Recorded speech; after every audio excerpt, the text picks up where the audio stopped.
이런 와중에 김건희에 대한 건희어천가가 네, 도를 넘고 있습니다. 진짜. 이미 개 큰 거 받아왔던 거에서 버린다고 해놓고 그걸로 욕을 먹을 것 같아서 그런지 모르지만 갑자기 김건희법 제정, 이게 개시정 금지법이에요. 아무도 김건희법이라고 안 하는데 대통령실만 이렇게 얘기를 합니다. 이걸로 해외 민원이 사라졌대요. 대통령실이 온라인 소통 창구죠. 국민제안 개설 2주년을 맞아 성과 보도자료를 배포했는데요. 그 내용을 보면 올해 2월 개식용 목적의 사육, 도살 및 유통 등 종식에 관한 특별법, 이른바 김건희법이 제정된 이후 대통령에게 세계 각국에서 보내오던 개 도살과 식용을 금지해달라는 2천여 통의 민원 편지가 오지 않는데 이건 국가 이미지에 긍정적으로 작용하고 있다고 스스로 평가했습니다. 아니, 그동안 이것 때문에 활동한 시민단체, 아니면 이 법 올린 민주당 의원들, 이거 사람들 다 뭐가 되고 김건희가 됐어, 이게? 김건희가 여기에 관심이 있다라는 말을 은유적으로 흘린 건 있지만 지가 국회의원으로 한 명을 법안에 할 줄을 알아. 설명을 해봤어. 국회에 나와서 이와 관련된 얘기를 해봤어. 지가 진짜로 개식용을 금지하는 단체에 가갖고 시위라든지 아니면 모임이나 집회를 주도를 해봤어. 한 번도 그런 거 하는 거 없이 그냥 어슴푸레하게 지나다니면서 사진만 찍어서 올리면서 관심이 많다라고만 얘기한 거잖아요.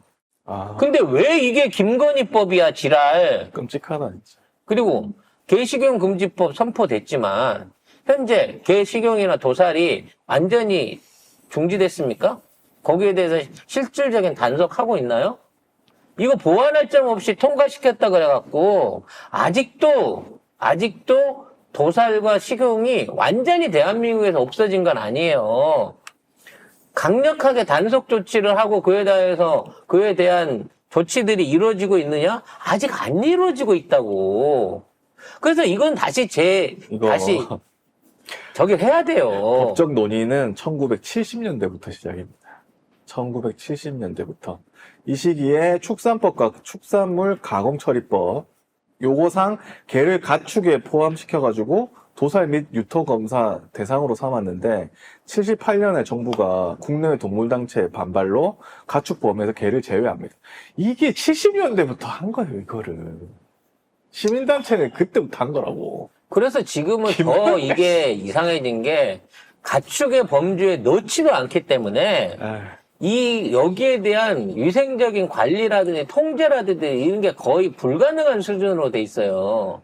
그리고 여기에 대한 철저한 단속 규정이나 기관이라든지 그에 어겼을 때 처벌에 대한 규정들이 아직 정확하게 마련되질 않아가지고 아직도 전국에 수십만 개의 이러한 개식용을 하고 있는 식당들이 여전히 존재하고 있다는 거야.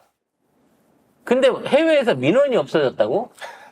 그럼 해외 사람들한테 사기친 거지.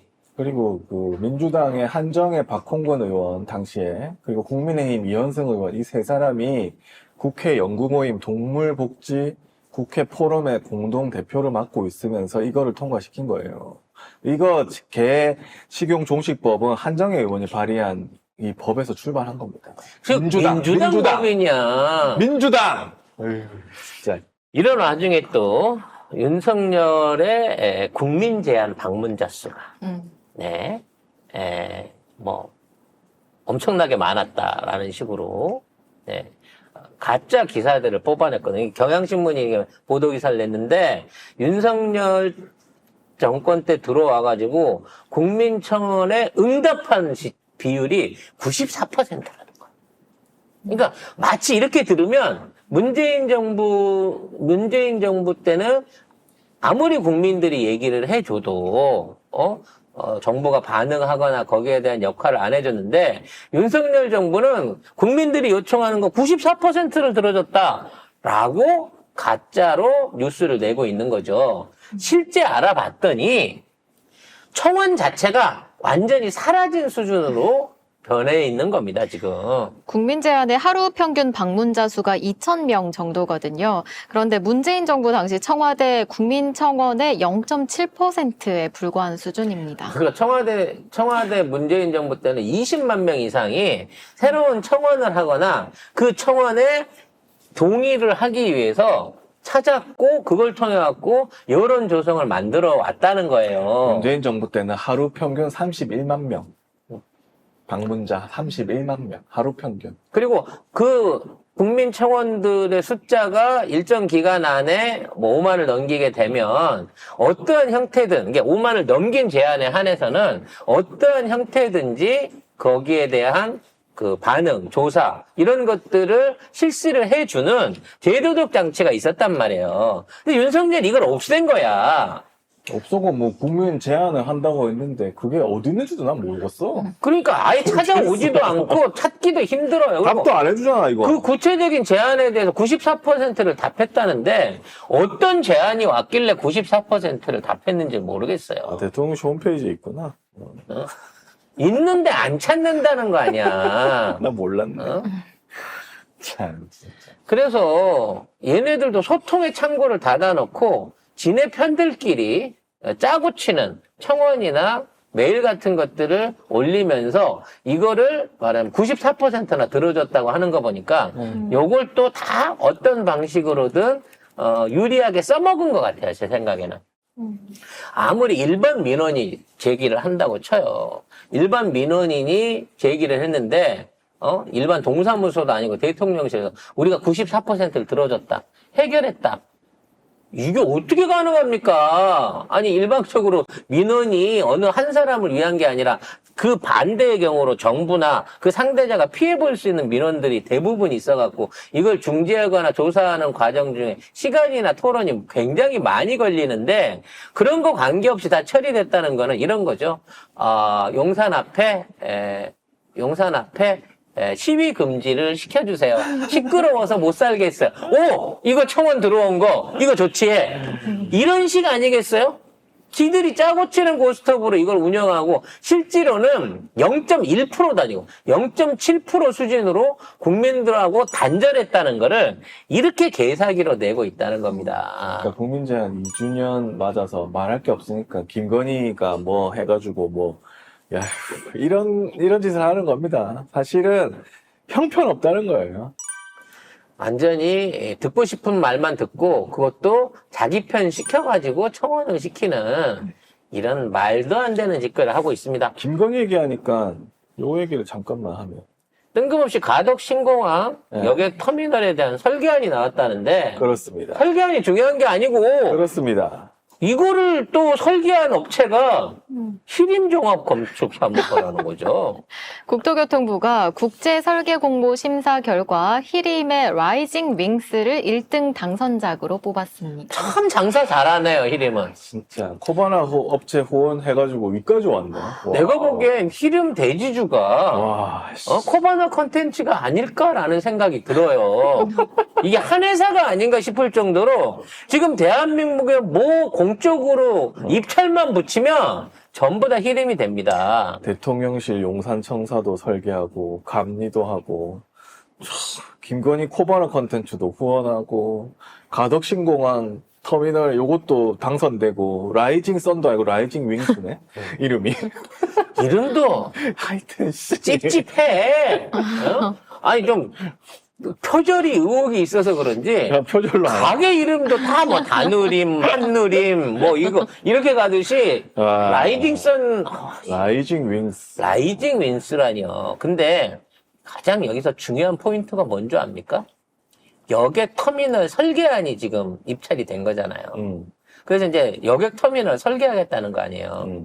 정작 가덕도 신공항은 현재 업체가 선정이 안 돼 있습니다. 유찰됐죠.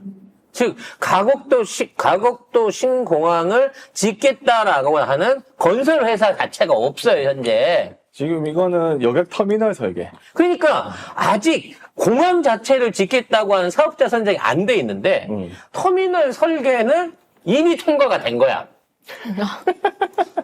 얼마나 이게 웃기는 얘기예요. 지금 이거를 하는데 이걸 하려고 하면 이제 부지 매입부터 시작해갖고 돈이 엄청나게 들어가야 되잖아요. 근데 지금 부지도 정확하게 준비 계획도 안 돼 있고 이러다 보니까 업체들한테 들어와서 이거 입찰해라 그래도 부지가 선정이 안 돼 있는데 전체적인 공항 설계가 안 돼 있는 상황에서 지금 들어가면 공사비를 어떻게 산정을 할 거야?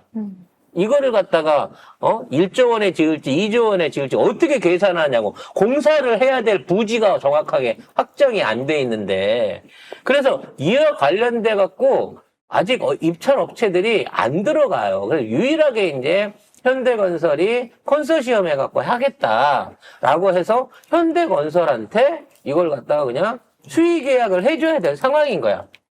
원래 원칙으로는 이런 국책사업은 수의계약을 하면 안 되는데 경쟁 회사가 없어. 현대 혼자 유일하게 한다고 했기 때문에 현대에 수의계약을 해줘야 되는 거고요. 수의계약을 하는 거기 때문에 현대가 얼마를 달라고 하든 얼마의 비용이 나오든지 간에 그 비용을 그대로 주고 해야 된다는 거예요. 그러니까 현대건설이 뭐 통큰 참여를 했다 그러는데 사실은 이건 현대건설이 내가 하자는 대로 하면 하고 아니면 말고라는 거지. 근데 현대건설도 공사 규모를 안 잡았는데 터미널 설계를 이미 끝냈다고? 설계기 880억. 이미 880억 원은 저쪽에 돈 줘라고 미리 얘기를 한 거. 근데 현대가 아니야 이거 내가 지어보려고 했는데 우리 지금 생각하는 전체적인 공항 부지나 모양이나 아니면 면적이나 여러 가지 면을 생각했을 때 여기 이걸로 못 하겠는데? 이러면 어떻게 되는 거야? 이 계약 자체도 날라가야 되는 거야. 이건 현대가 결정을 해야지. 공사 짓는 사람이 결정을 해야지. 이 설계가 먼저 선정된다는 게 있을 수가 없다고. 지금 얼마 정도의 부지가 어떤 방식으로 비행장이 어느 쪽으로 나가고 활주로가 어느 쪽으로 나가고 부대 건물들이 어디에 들어올지도 안 되는데 터미널만 이미 이런 모양으로 뺄 거. 그러면 그 터미널에 맞춰서 다 틀어야겠네? 활주로도 틀고, 부속 건물도 틀고, 진입도로도 틀고. 히림이 만든대, 히림이. 김건희한테 예전부터 공들였던 히림이 한다는데. 그러면 나머지 설계들도 그럼 다 히림이 해야 될 거 아니야? 그것까지는 그러니까 터미널만 800인데 나중에 봐봐요. 관련된 청사나 뭐 진입도로 부대시설, 그다음에 공항 활주 이런 것까지 아마 히림이 다 하게 될걸요? 실질적으로? 그럼 설계비만 수천억 조 단위의 매출을 히림에 올리는 거야. 이거는 알박기야, 설계 알박기. 응? 히림이 지은 건물이 지금 있는 구성이나 땅을 감안해갖고 지었겠냐고. 지들 예전부터 이런 거 지어왔던 것 중에 아니면 외국에 있는 샘플 있는 것들 중에 그거 하나 카피해갖고 이런 모양이고 갖다 놨단 말이야. 그러면 터미널에 이용할 승객의 숫자라든지 뭐 도심에서의 진입 방향이라든지 안전성이라든지 바람과 뭐 파도의 영향이 없는지 뭐 이런 것들을 전체 감안하려고 하면 이게 이 시기에 선정된다는 게 말이 안 되지, 설계가. 이런 짓거리를 하고 있는 게 대한민국입니다. 히림 이것들도 전부 한번 다 떨어봐야 될 것 같아요.